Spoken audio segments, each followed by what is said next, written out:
ഒരു രാത്രി സുദീർഘമായ ഒരു മൗനം. പക്ഷേ ആ മൗനത്തിൽ ഒളിഞ്ഞിരുന്നത് ഒരാളുടെ മരണം, അല്ലെങ്കിൽ കൃത്യമായി പ്ലാൻ ചെയ്ത കൊലപാതകം. ഇത് സംഭവിക്കാവുന്ന സത്യം. ഇരുണ്ട മനസ്സുകൾ, പുറത്തുവരാത്ത രഹസ്യങ്ങൾ, ഒരൊറ്റ തീരുമാനം. കൊലയാളി എന്ന നോവലിൻ്റെ ഓഡിയോ 39-ാം ഭാഗത്തിലേക്ക് സ്വാഗതം. ജീവനും സംഘത്തിനും അവിടെ ചെന്നിട്ട് പ്രത്യേകമായി ഒന്നും കണ്ടെത്താൻ കഴിഞ്ഞില്ല. പോയതുകൊണ്ട് മേലുദ്യോഗസ്ഥന് അന്തിമോപചാരമർപ്പിക്കാൻ കഴിഞ്ഞു. അല്പം നിരാശയോടെയാണ് ജീവൻ തിരിച്ചു വരാൻ ഒരുങ്ങിയത്. അപ്പോഴാണ് അവരെ കൂടുതൽ നിരാശപ്പെടുത്തുന്ന മറ്റൊരു വാർത്ത അറിഞ്ഞത്. ഹമീദ് സാറിൻ്റെ പാചകക്കാരനായിരുന്ന പ്രഭാകരൻ ആത്മഹത്യ ചെയ്തു എന്നാണ് അവർക്ക് ഫോണിലൂടെ കിട്ടിയ വിവരം.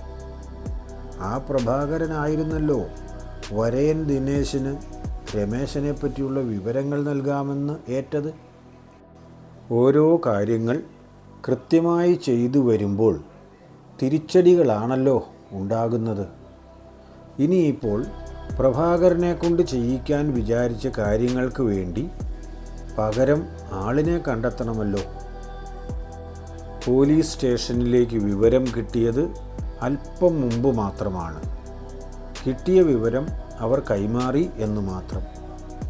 എന്താണ് യഥാർത്ഥത്തിൽ സംഭവിച്ചതെന്ന് അപ്പോൾ അറിയാൻ കഴിഞ്ഞില്ല. ആത്മഹത്യ എന്നാണ് പ്രാഥമിക നിഗമനം എന്നും പറഞ്ഞു. ആത്മഹത്യയുടെ കാരണമെന്തെന്ന് അപ്പോൾ പറയാൻ കഴിയില്ല എന്നാണ് സ്റ്റേഷനിൽ നിന്നും വിളിച്ചു പറഞ്ഞത്. എത്രയും വേഗം അങ്ങോട്ട് പോവുക എന്നതാണ് അഭികാമ്യമായ കാര്യം. നേരിട്ട് കണ്ട് കിട്ടുന്ന വിവരങ്ങൾ അറിയുക എന്നത് മാത്രമേ ഇപ്പോൾ ചെയ്യാൻ കഴിയുമായിരുന്നുള്ളൂ. ആത്മഹത്യയാണെങ്കിൽ അതുമായി ബന്ധപ്പെട്ട് നേരിട്ട് അവർക്ക് യാതൊരു കാര്യങ്ങളും ചെയ്യാനില്ല. പക്ഷേ ആത്മഹത്യയാണോ എന്നുറപ്പാക്കണം. അന്വേഷണത്തിൻ്റെ ലിങ്ക് ആയിരുന്നു പ്രഭാകരൻ. അതാണല്ലോ നഷ്ടപ്പെട്ടത്.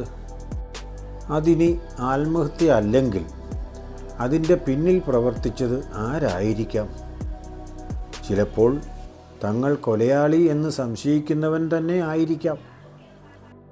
അങ്ങനെയാണെങ്കിൽ ഈ സംഭവത്തിന് തങ്ങളുടെ കാഴ്ചയിൽ പ്രാധാന്യമുണ്ട്.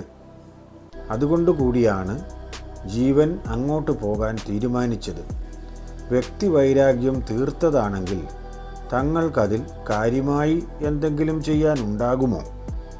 ഹമീദ് സാറിൻ്റെ വീടിൻ്റെ അവിടെ നിന്നും 3.5 കിലോമീറ്റർ അകലെയാണ് പ്രഭാകരൻ താമസിച്ചു കൊണ്ടിരുന്ന വീട്. അവിടം തികച്ചും ഒരു ഗ്രാമപ്രദേശമാണ്. ഹമീദ് സാറിൻ്റെ വീടിരുന്ന പ്രദേശങ്ങൾ ഒരു ഇടത്തരം നഗരമാണ്. എന്നാൽ അവിടെ നിന്നും വെറും 3.5 കിലോമീറ്റർ ഉള്ളിലെത്തിയാൽ തീർത്തും ഗ്രാമപ്രദേശമാണ്.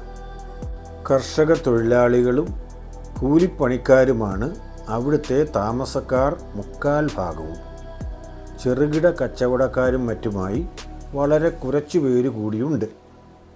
പ്രഭാകരൻ്റെ വീട്ടിൽ നിന്നും അധികം അകലെയല്ലാതെ തന്നെ കുറ്റിക്കാടുകളും പാറക്കെട്ടുകളും നിറഞ്ഞ ഒരു പറമ്പുണ്ട്. അതിനരികത്തുകൂടി തന്നെ ഒരു നടപ്പുവഴിയുമുണ്ട്. അവിടെ ആൾതാമസമില്ല. പറമ്പെല്ലാം കാട് കയറിയതാണ്. അവിടെ ആരും അങ്ങനെ പോകാറുമില്ല. പിന്നെ പ്രഭാകരൻ എന്തിനായിരിക്കും അതിനകത്തേക്ക് പോയത്? പ്രഭാകരൻ ഹമീദ് സാറിൻ്റെ വീട്ടിലേക്ക് വരാൻ വേണ്ടി നടന്നു വരാറുള്ള കുറുക്കുവഴി ആ പറമ്പിൻ്റെ അതിർത്തിയിലൂടെയാണ്. ആ പറമ്പിൽ നിറയെ പാറക്കെട്ടുകളുണ്ടെന്ന് പറഞ്ഞല്ലോ. അതിൽ ഒരു പാറക്കെട്ടിൻ്റെ മുകളിൽ നിന്നും താഴേക്ക് വീണ നിലയിലാണ് മൃതശരീരം കണ്ടെത്തിയത്. അന്നും പതിവ് പോലെ ഹമീദ് സാറിൻ്റെ വീട്ടിലേക്ക് പോകാൻ വേണ്ടി ഇറങ്ങിയതായിരിക്കുമോ പ്രഭാകരൻ? ഹമീദ് സാർ കൊല്ലപ്പെട്ടതുകൊണ്ട് അവിടെ ഒരു പാചകക്കാരൻ്റെ ആവശ്യം ഇപ്പോൾ ഇല്ലല്ലോ. ഇനി പുതിയ താമസക്കാർ ആരെങ്കിലും വന്നെങ്കിൽ മാത്രമല്ലേ പ്രഭാകരന് പണി കിട്ടുകയുള്ളൂ. അതും അവർക്ക് പാചകക്കാരൻ വേണമെങ്കിൽ മാത്രം. അപ്പോൾ പിന്നെ എന്തിനായിരിക്കും പ്രഭാകരൻ രാവിലെ ആ വഴി നടന്നു പോയത്? ആകെ മൊത്തം കുറേ സംശയങ്ങളുണ്ട്. അതുകൊണ്ട് കൂടിയാണ് ജീവനും സംഘവും പ്രഭാകരൻ്റെ വീട്ടിലേക്ക് ചെന്നത്. അവിടെയും ദുഃഖസാന്ദ്രമായ അന്തരീക്ഷമാണ്. പ്രഭാകരൻ്റെ മൃതദേഹം ഉയർന്ന പാറയുടെ താഴെ നിരന്ന ഒരു കല്ലിൽ വീണ് കിടക്കുന്നതാണ് കണ്ടത്. അത് കണ്ടതോ വിറകെടുക്കാൻ വേണ്ടി അതിനുള്ളിൽ കയറിയ ഒരു സ്ത്രീയാണ്. ശരീരമാകെ ഒടിഞ്ഞു നുറുങ്ങിയിട്ടുണ്ടെങ്കിലും മുഖത്തിന് കാര്യമായ പരിക്കുകളൊന്നും ഇല്ലായിരുന്നു. അതുകൊണ്ട് അവർക്ക് പെട്ടെന്ന് തന്നെ ആളിനെ മനസ്സിലായി. കയ്യിലുണ്ടായിരുന്ന വിറക് അവിടെ ഇട്ടിട്ട് ഒറ്റ ഓട്ടത്തിന് വന്ന് പ്രഭാകരൻ്റെ ഭാര്യ സുമയോട് കാര്യം പറഞ്ഞു. സുമ അവരോടൊപ്പം ചെന്ന് നോക്കുമ്പോൾ നാരായണി പറഞ്ഞത് ശരി തന്നെ. അവരുടെ കരച്ചിൽ കേട്ടുകൊണ്ടാണ് നാട്ടുകാർ കുറേ പേർ അങ്ങോട്ട് വന്നത്. പിന്നെ വളരെ പെട്ടെന്ന് തന്നെ എല്ലാവരും വിവരമറിഞ്ഞു. ജീവനും സംഘവും ആദ്യമായി പ്രഭാകരൻ്റെ മൃതദേഹം കണ്ട സ്ത്രീയോട് വിശദമായി കാര്യങ്ങൾ ചോദിച്ചറിഞ്ഞു. ആരെല്ലാം ചോദിച്ചാലും അവർക്ക് പറയാൻ ഒന്നു മാത്രമേ ഉള്ളൂ. 2-3 കൊള്ളി വിറകുകളും എടുത്തുകൊണ്ട് മുന്നോട്ട് നടന്നപ്പോഴാണ് പാറക്കെട്ടിനടിയിൽ നിന്നും ഒരു കാൽ കണ്ടത്. അങ്ങനെ ഒരു കാഴ്ച അവിടെ ഉണ്ടാകാറില്ലാത്തതുകൊണ്ട് അല്പം കൂടി മുന്നിലേക്ക് നടന്ന് നോക്കി. അപ്പോൾ പ്രഭാകരനാണ് കിടക്കുന്നത്. എങ്ങനെ അവൻ അവിടെ വന്നു എന്നറിയില്ല. പിന്നെ അപ്പോൾ തന്നെ വന്ന് സുമയോട് വിവരം പറയുകയാണ് ചെയ്തത്. വിശദമായി നോക്കിയത് പോലും താനും സുമയും കൂടി ചെന്നിട്ടാണ്. ആരെല്ലാം എങ്ങനെയെല്ലാം ചോദിച്ചാലും അവർക്കതിൽ കൂടുതലായി ഒന്നും പറയാനില്ല.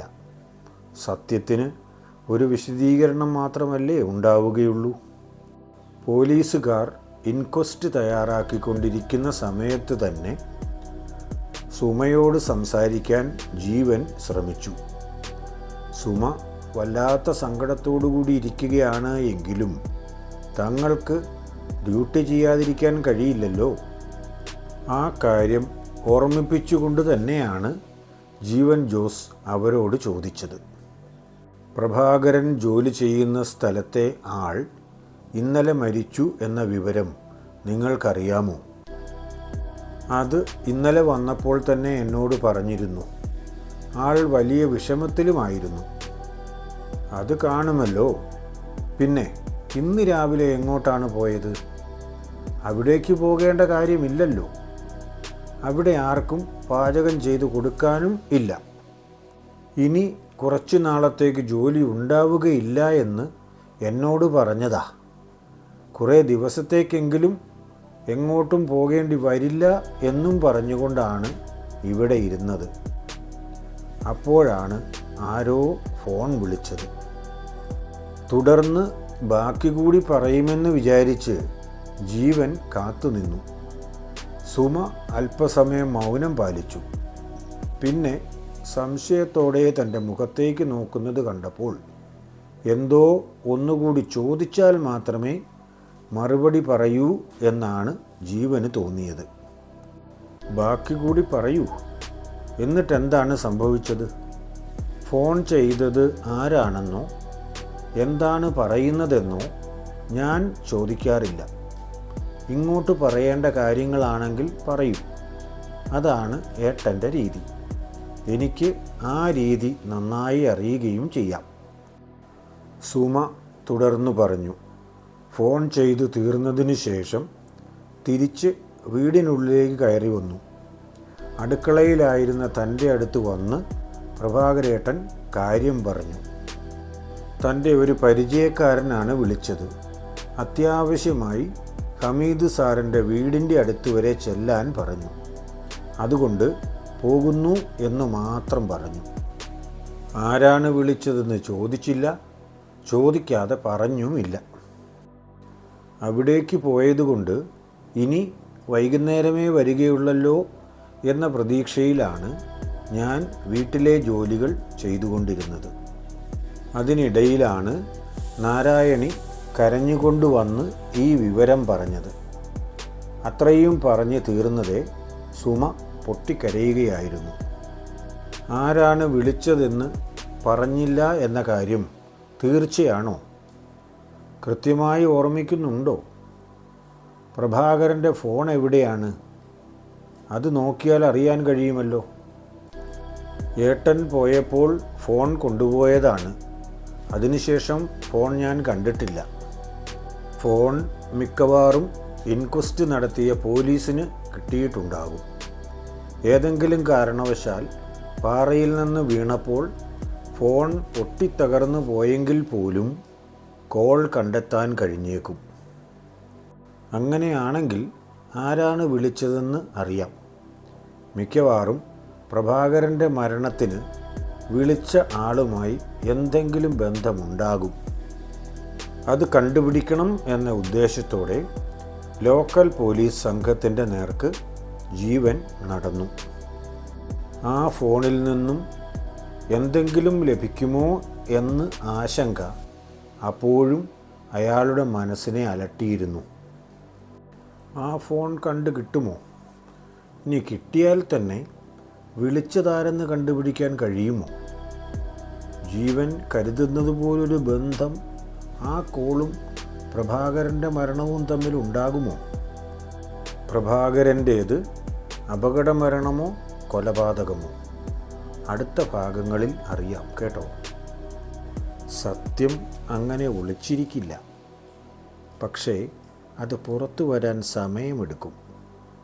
കഥ ഇനിയും ബാക്കിയുണ്ട് കേട്ടോ. മറ്റന്നാൾ അടുത്ത ഭാഗവുമായി വരുന്നതുവരെ എല്ലാവർക്കും നന്മ നേരുന്നു. എല്ലാവർക്കും വേണ്ടി പ്രാർത്ഥിക്കുന്നു.